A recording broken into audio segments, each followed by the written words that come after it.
Welcome to the Tech Egg. Don't get scrambled. Enjoy the video. In this video, I will explain how to make tomato sauce in a factory. First, fresh, ripe tomatoes arrive at the factory and undergo a rigorous inspection process. They are thoroughly washed to remove any dirt or debris, ensuring a clean starting product. Next, the tomatoes are carefully sorted, with any unsuitable ones being removed. This initial preparation is crucial for the quality of the final sauce. After sorting, the clean tomatoes are transported to the crushing area. Here, they are broken down into a thick pulp. This pulp is then quickly heated to a temperature of around 90 degrees Celsius.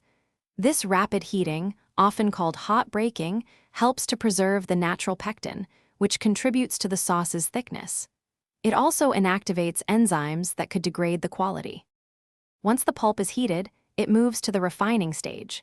Here, specialized machines separate the seeds, skin, and other fibrous materials, leaving a smooth tomato juice. This juice then enters large evaporators, where water is gently removed under vacuum. This concentration process increases the total solids content, often reaching 28%, creating a richer, more flavorful base for the sauce. Finally, the concentrated tomato sauce undergoes a critical sterilization step. It's heated to very high temperatures, typically over 100 degrees Celsius, for a short period. This eliminates harmful microorganisms, ensuring the sauce is safe for consumption and has a long shelf life. Immediately after sterilization, the hot sauce is filled into pre-sterilized containers and hermetically sealed, ready for distribution to consumers. Thanks for watching. Consider subscribing if I helped unscramble your problems.